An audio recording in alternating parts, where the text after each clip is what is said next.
स्वागत है दोस्तों। चलिए जानते हैं बिहार की 25 बड़ी खबरें सिर्फ 5 मिनट में। लेकिन उससे पहले आप इस वीडियो को एक लाइक करके चैनल को सब्सक्राइब कर लीजिए। और आप ये वीडियो कहां से देख रहे हैं कमेंट करके जरूर बताइए। बिहार सरकार ने मुख्यमंत्री महिला रोजगार योजना के तहत महिलाओं को आर्थिक रूप से आत्मनिर्भर बनाने और स्वरोजगार की दिशा में प्रोत्साहित करने के लिए एक बड़ी पहल की है। इस योजना के अनुसार 26 सितंबर 2025 को राज्य की 75 लाख महिलाओं के बैंक खातों में प्रत्यक्ष लाभ अंतरण डीबीटी के जरिए 10,000 की पहली किस्त भेजी जाएगी। योजना की शुरुआत एक राज्य स्तरीय कार्यक्रम के दौरान की जाएगी, जिसमें प्रधानमंत्री नरेंद्र मोदी ऑनलाइन उपस्थित होंगे और मुख्यमंत्री नीतीश कुमार मुख्य अतिथि होंगे। बिहार में फ्लैट खरीदारों के लिए बड़ी राहत की खबर है कि अब से 1 अक्टूबर 2025 से आवास प्रोजेक्ट की तिमाही रिपोर्ट सीधे उनके मोबाइल पर मिलने लगेगी। यह सुविधा राज्य के रियल एस्टेट विनियामक प्राधिकरण RERA बिहार की ओर से शुरू की गई है, जिससे फ्लैट खरीदार अपने बुक किए गए फ्लैट की तिमाही प्रगति रिपोर्ट व्हाट्सएप के माध्यम से घर बैठे प्राप्त कर सकेंगे।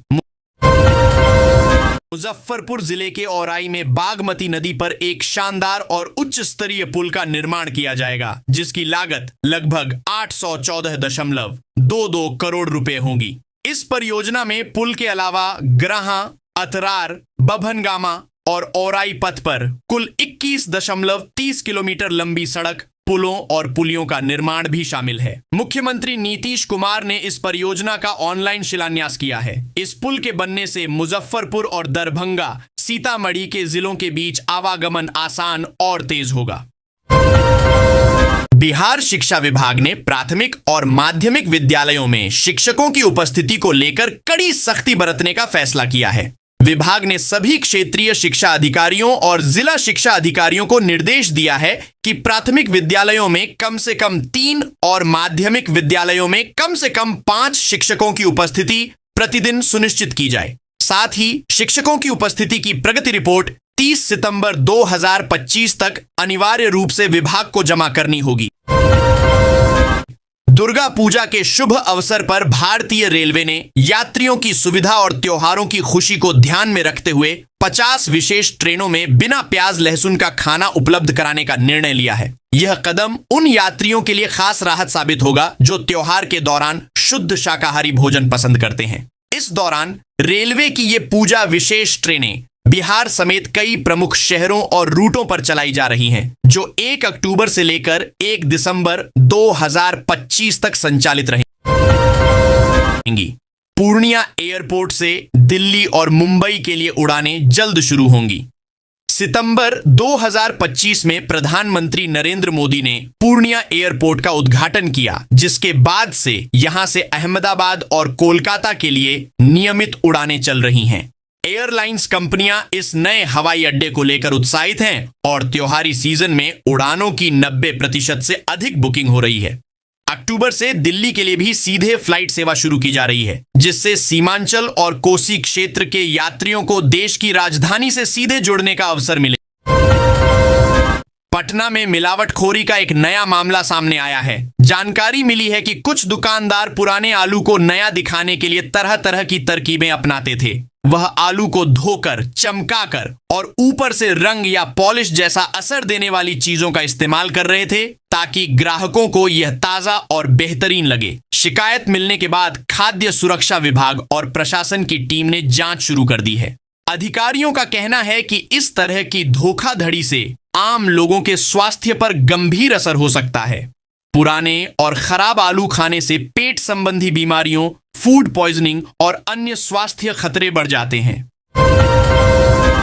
प्रशांत किशोर द्वारा बीजेपी के नेताओं पर लगाए गए आरोपों को लेकर पूर्व केंद्रीय मंत्री और भाजपा के वरिष्ठ नेता RK सिंह ने बड़ा बयान दिया है।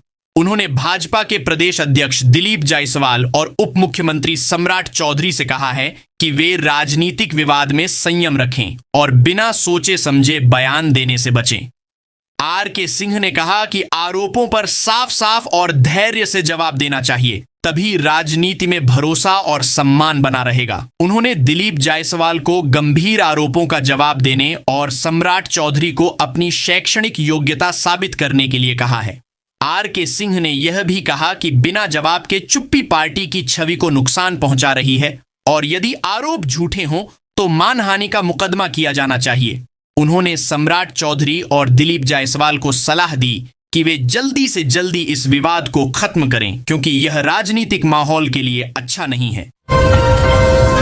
आज सोने के दाम काफी बढ़ गए हैं। 24 कैरेट का सोना 10 ग्राम के लिए 1,14,330 और 100 ग्राम के लिए 11,43,300 हो गया है। 22 कैरेट सोने का दाम 10 ग्राम के लिए लगभग 1,04,800 और 18 कैरेट के दाम भी बढ़े हैं, लेकिन 18 कैरेट का भाव कुछ कम होता है। यह बढ़ोतरी सोने की वैश्विक कीमतों, मांग और अन्य आर्थिक कारकों के कारण हो रही है। 24 कैरेट सोना सबसे शुद्ध लगभग 99.9% होता है, जबकि 22 कैरेट और 18 कैरेट में अन्य धातुएं भी मिलाई जाती हैं, इसलिए वे थोड़े सस्ते होते।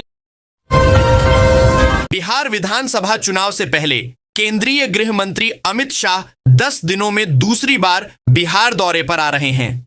वे 27 सितंबर को अररिया, सारण और वैशाली जिलों में बीजेपी नेताओं और कार्यकर्ताओं के साथ अहम बैठक करेंगे। इन बैठकों का मुख्य उद्देश्य चुनाव की रणनीति को मजबूत करना और पार्टी को संगठित करना है। अमित शाह नेताओं को यह दिशा देंगे कि कैसे जनता तक पार्टी की योजनाओं और संदेश को प्रभावी ढंग से पहुंचाया जाए। अमित शाह ने पहले भी 18 सितंबर को डेहरी ऑन सोन और बेगूसराय में बैठकें कर 20 जिलों के नेताओं से चुनावी तैयारियों पर चर्चा की थी। बिहार को 5 जोनों में बांटकर बीजेपी चुनाव की रणनीति बना रही है और 27 सितंबर की बैठक में शेष 3 जोनों के जिलों के नेताओं से बातचीत होगी। अमित शाह की लगातार बैठकों और दौरों का मकसद पार्टी के संगठन को मजबूत करना, बूथ सशक्तिकरण करना और चुनाव जीतने के लिए रणनीति को अंतिम रूप देना है। बिहार में मानसून धीरे धीरे विदा हो रहा है। नवरात्रि के दूसरे दिन मौसम हल्का ठंडा रहेगा और कहीं कहीं हल्की बारिश हो सकती है। दिन में गर्मी थोड़ी कम रहेगी और रातें ठंडी हो जाएंगी। हवा का रुख भी बदल रहा है। मौसम विभाग ने 22 जिलों में औसत से भारी बारिश का अलर्ट जारी किया है। साथ ही 30 से 40 किलोमीटर प्रति घंटे की रफ्तार से हवा चलने और ठनका गिरने की संभावना भी जताई है। मौसम विभाग के अनुसार बिहार के कैमूर, नवादा, रोहतास, औरंगाबाद और गया जिलों में भारी बारिश हो सकती है। इसके साथ ही सुपौल, अररिया, किशनगंज, मधेपुरा, सहरसा, पूर्णिया, खगड़िया, कटिहार, भागलपुर, बांका, जमुई, नालंदा, जहानाबाद, पटना, बेगूसराय, मुंगेर और भागलपुर में मध्यम बारिश की संभावना है। अलर्ट के मद्देनजर लोगों को सावधानी बरतने के लिए कहा गया है। बिहार में शराबबंदी के बावजूद हर महीने लगभग 77,000 लीटर से ज्यादा शराब जब्त हो रही है। यह मात्रा पिछले साल की तुलना में 16% अधिक है, जिससे साफ पता चलता है कि अवैध शराब का कारोबार राज्य में सक्रिय है। पुलिस और मद्य निषेध विभाग लगातार सख्त कार्रवाई कर रहे हैं, जिसमें इस साल अगस्त तक 6,20,322 लीटर शराब जब्त की गई है, जिसकी अनुमानित कीमत लगभग 70 करोड़ रुपए है। शराब तस्करों के खिलाफ गिरफ्तारी और मुकदमों की संख्या भी काफी अधिक है और सरकार ने सीमावर्ती क्षेत्रों में चेक पोस्ट बढ़ाकर तस्करी रोकने के प्रयास तेज किए हैं। बिहार अब महत्वपूर्ण इंडस्ट्रियल हब बनने की ओर तेजी से बढ़ रहा है। सरकार ने 2025 से 30 तक 1 करोड़ रोजगार सृजित करने का लक्ष्य रखा है और इसी के लिए 4 नए इंडस्ट्रियल कॉरिडोर बनाने की योजना है। गया, पटना, सीवान, सहरसा, मधेपुरा जैसे जिलों में नए औद्योगिक क्षेत्र स्थापित किए जाएंगे, जिसमें कुल 2,600 से अधिक एकड़ जमीन का प्रावधान है। राज्य सरकार ने उद्यमियों को आकर्षित करने के लिए औद्योगिक निवेश प्रोत्साहन पैकेज 2025 भी लागू किया है, जिसमें जमीन आवंटन, टैक्स में रियायत, सिंगल विंडो क्लियरेंस, बिजली और बुनियादी सुविधाओं पर विशेष ध्यान दिया गया। बिहार के सिकंदरा विधानसभा सीट को लेकर एनडीए में खूब हलचल मची हुई है। केंद्रीय मंत्री और हिंदुस्तानी आवाम मोर्चा हम के अध्यक्ष जीतन राम मांझी ने साफ कहा है कि सिकंदरा सीट उनका अधिकार है और वहां से उनका ही उम्मीदवार हर हाल में चुनाव लड़ेगा। उन्होंने चिराग पासवान की पार्टी लोजपा रामविलास द्वारा इस सीट पर दावेदारी को गलत और गठबंधन की नीति के खिलाफ बताया है। सिकंदरा सीट अनुसूचित जाति के लिए आरक्षित है और पिछले चुनाव में भी इस सीट को हम पार्टी के प्रत्याशी प्रफुल्ल कुमार मांझी ने जीता था। इस सीट पर अब अगला चुनाव बहुत महत्वपूर्ण माना जा रहा है क्योंकि गठबंधन के अंदर इस सीट को लेकर मतभेद हैं। जीतन राम मांझी ने कहा है कि गठबंधन के अंदर किसी भी जीती हुई सीट पर अपने उम्मीदवार को उतारने की कोशिश नहीं होनी चाहिए, जिससे एनडीए गठबंधन की एकता बनी रहे। चुनाव से पहले प्रशांत किशोर सुशील मोदी की रणनीति पर काम कर रहे हैं और उन्होंने भ्रष्टाचार को बिहार चुनाव का मुख्य मुद्दा बनाया है। वे लगातार प्रेस कॉन्फ्रेंस कर रहे हैं और नीतीश सरकार के मंत्रियों और भाजपा नेताओं पर गंभीर भ्रष्टाचार के आरोप लगा रहे हैं। प्रशांत किशोर की यह रणनीति भाजपा व जदयू के भीतर भी चर्चा का विषय बनी हुई है और इससे नीतीश सरकार को चुनौतियां मिल रही हैं। उनका आरोप है कि नीतीश सरकार के कई नेता भ्रष्टाचार में लिप्त हैं, जो 2025 के विधानसभा चुनाव में चुनावी समीकरणों को प्रभावित कर सकता। जीतन राम मांझी ने कहा है कि 2005 से पहले बिहार में जंगल राज था, लेकिन अब हर घर में 24 घंटे बिजली पहुंच रही है। उन्होंने बताया कि राज्य में अब 8,400 मेगावाट बिजली उपलब्ध है और हर घर को निरंतर बिजली मिल रही है। मांझी ने राजद और तेजस्वी यादव को निशाना बनाते हुए कहा कि विकास और बिजली के मामले में उनका कोई काम नहीं है। उन्होंने तेजस्वी को 4 दिनों का आदमी बताते हुए नीतीश कुमार की तुलना में उनका अनुभव कम बताया। मांझी ने यह भी कहा कि तेजस्वी को बदलाव और प्रगति दिखाई नहीं देती, इसीलिए उन्हें मां से माफी मांगनी चाहिए। बिहार में एक नया इंद्रधनुषी पुल बनने वाला है जो बिहार शरीफ स्थित सोहसराय के सूर्य मंदिर के पास पंचाने नदी की शाखा पर बन रहा है। इस पुल का निर्माण 1.78 करोड़ रुपए की लागत से होगा और इसका शिलान्यास बिहार सरकार के पर्यावरण, वन एवं जलवायु परिवर्तन मंत्री डॉक्टर सुनील कुमार ने किया है। यह पुल न केवल दोनों किनारों की कनेक्टिविटी को बेहतर बनाएगा बल्कि धार्मिक पर्यटन को भी बढ़ावा देगा। खासकर छठ पर्व के दौरान यहां आने वाले श्रद्धालुओं और पर्यटकों के लिए यह पुल बहुत उपयोगी होगा। पटना में दुर्गा पूजा और छठ के दौरान सुरक्षा के लिए 7,000 आपदा मित्र सड़कों पर तैनात रहेंगे। ये आपदा मित्र भीड़ भाड़ या किसी आपात स्थिति में तुरंत सहायता प्रदान करेंगे ताकि त्योहार समय में कोई दुर्घटना न हो।